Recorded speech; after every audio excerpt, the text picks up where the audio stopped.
बार की बात है, एक शिकारी कुछ कुत्ते को लेके जा रहा होता है रोड से, तो उसी समय एक भालू गुजरता है। जिसमें क्या होता है कि शिकारी जब गाड़ी में अपने कुत्तों को लेके जाता है, उसमें से एक कुत्ता ज़मीन पे गिर जाता है, जिससे उसको बहुत सारी चोटें आती हैं। उसके शरीर से खून निकलने लगता है। जब वो भालू क्रॉस करके जा रहा है तो वो दारू भी पी रहा होता है शिकारी। उसे तो बहुत मज़ा आता है कि कुत्ता गिर गया। फिर भालू दौड़ के आता है उस कुत्ते के पास आके देखता है कि उसके शरीर से बहुत सारे ब्लड का रिसाव हो रहा है। अब वो समझ में नहीं आता है कि क्या करे, तो फिर उस कुत्ते के पास आता है, काफ़ी देर खड़ा रहता है।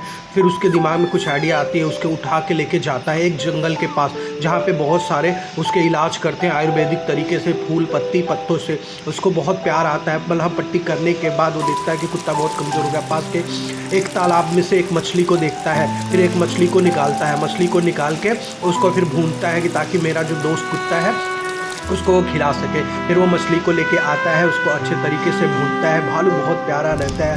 भून के कुत्ता भी बैठा रहता है, देख रहा होता है कि मेरा मित्र क्या कर रहा है। उसको भूनने के बाद अच्छे तरीके से जब वो फ्राई कर लेता है तो भोजन तैयार हो जाता है। अब दोनों बैठ के उसका आनंद लेते हैं, दोनों खाते हैं, जिससे कुत्ते की कमजोरी दूर हो जाती है। भालू और कुत्ता दोनों साथ में सो जाते हैं, वही आग जला के दोनों अच्छे से सो जाते हैं। अब उन्होंने सबक सिखाने के लिए शिकारी को सबक सिखाना है, क्योंकि वो शिकारी बहुत सारे कुत्तों को बंदी बना के लेके जाता है। उन लोगों ने प्लान बनाया कि हमको बहुत सारे कुत्तों को छुड़ाना है। अब वो दोनों साथ में जाते हैं, देखते हैं कि वो कुत्ता कहाँ रखा है। वो छुप के देखते हैं, एक जगह कुत्ते को रखा जाता है। बहुत सारे जो कुत्ते रहते हैं वो दूरबीन से देखते हैं। फिर उनके दिमाग में ये आइडिया आता है इन सारे कुत्तों को बचाना है। कुत्ता भौंकने लग जाता है। फिर वो पुलिस को फ़ोन करता है। भालू बहुत होशियार होता है, फिर पुलिस को फ़ोन करता है, जिससे शिकारी को ये बात पता चल जाती है कि पुलिस आने वाली है। वो शिकारी अपने दोस्तों के साथ उस भालू को मारने के लिए बंदूक लेके आ रहा होता है, क्योंकि उसको पता चल जाता है, वहीं पे देख लेता है। फिर वो जैसे ही उस भालू को मारने के लिए बंदूक लेके तैयार होता है,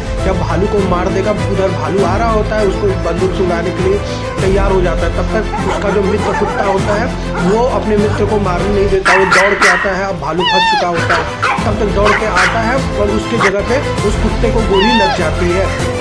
कुत्ते ही दौड़ के आता है कि अपने मित्र को बचाना है, मेरा मित्र, और वो कुत्ते को लग जाता है। कुत्ता गिर जाता है, कुत्ता बेचारा गिर के जख्मी लगभग मृत्यु हो जाती है। उधर वो पुलिस को बुला रहा होता है। वहाँ पे भालू बैठ के रोने लगता है कि मैंने मेरे मित्र को बचाया था और मेरा मित्र ही नहीं रहा, तो मेरे रहने का क्या फायदा है। वो काफ़ी तेज से रोने लगता है, चिल्लाने लगता है। उधर जो पुलिस को फ़ोन किया था, बहुत सारे पुलिस कमांडो जाते हैं उस शिकारी को पकड़ने के लिए, क्योंकि ये इन्वायरमेंट के साथ खिलवाड़ कर रहा है। उसके हाथ में हथकड़ी लगाते हैं, उसको पकड़ के लेके जाते हैं, और ये क्रूर का अंत होता है और बहुत सारे कुत्तों का रेस्क्यू हो जाता है। एक कहानी लाइक शेयर सब्सक्राइब करें। और वो अपने दोस्त के लिए उसके मजार पे बहुत बैठ के रोता है, याद करके रोता है। उसका दोस्त बहुत ही